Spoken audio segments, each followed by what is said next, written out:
सलाम, नमस्ते, सत श्री अकाल, जय हिंद। जैसा कि मेरा पहला वीडियो था कि 2 दिन में या 1 दिन में या 24 घंटे में कैसे हम 45 प्लस डिप्लोमा में स्कोर कर सकते हैं ईज़िली।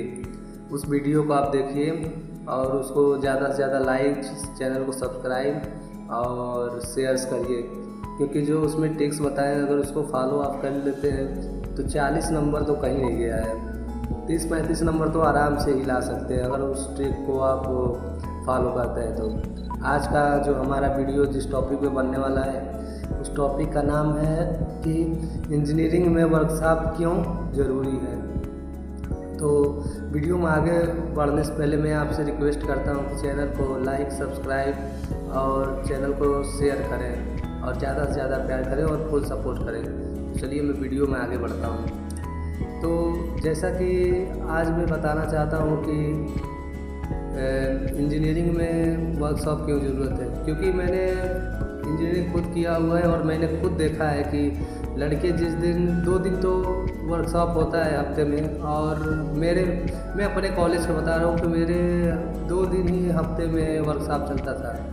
और जैसे कि जिस दिन वर्कशॉप चलता था उस दिन लड़के बहुत ही कम आते थे, कॉलेज में अटेंडेंस बहुत कम थी। लेकिन ये बहुत बड़ी गलती उन्होंने किया है। जैसा कि मैं बता दूं आपको कि वर्कशॉप क्यों ज़रूरी है इंजीनियरिंग में, वो मैं बताता चलता हूँ, क्योंकि मैंने वर्कशॉप किया हुआ है। उतना मैं भी नहीं किया हूँ क्योंकि दोस्तों को जानते ही दादा, इसी लेकर मैं भी नहीं आता था क्योंकि कम लड़के आते थे। तो आज जो मैं कंपनी में काम कर रहा हूँ उस कंपनी में मुझे वर्कशॉप की आज बहुत कमी खल रही है, और मैं इस कमी को ना खले इसलिए मैं आपके लिए वीडियो बना रहा हूँ कि आप भी ये गलती ना करें।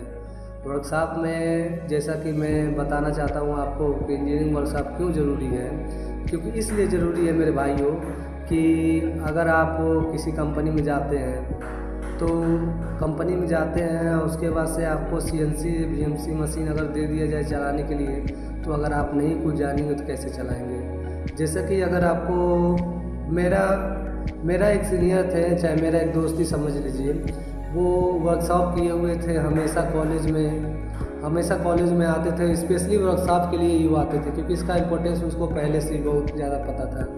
तो मैं 1 साल मुझसे सीनियर थे तो उनकी भी कंपनी में जॉब लगी हुई थी। तो जॉब लगी हुई थी तो वो जो वहाँ का इंजीनियर होते हैं वो सब आपके एक्टिविटी पे केयर करते हैं, और उसी एक्टिविटी की वजह से साल भर या 2 साल में प्रमोशन कर देते हैं। लेकिन जो मेरा दोस्त था वो या फिर मेरे जो सीनियर थे वो गए और उनको वर्कशॉप करते करते CNC मशीन चाहे जो भी था वो करते करते इतना उनको हैबिट हो गया था कि वहाँ पे जैसे कि उनको रखे थे मेंटेनेंस में, मैं पूरा खुल के बात बता रहा हूँ, जैसे कि उनको रखे थे मेंटेनेंस में, तो जो है कि वो एक दिन पता नहीं क्या ख़राब हो गया क्या नहीं ख़राब हुआ, वो जाके वहाँ पे उन्होंने मशीन को बना दिया बिना सीनियर के, वो खुद ही जाके अपना बना दिया।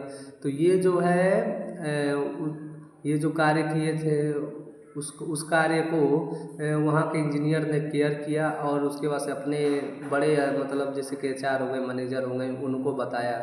तो उनका मैं बताना चाहता हूँ कि कम से कम 5 या फिर 1 हफ्ते के बाद जब उन्होंने आए तो उनको 6 महीना हुआ था कंपनी में जॉब करते हुए, उनको प्रमोट करके सुपरवाइज़र बना दिया गया।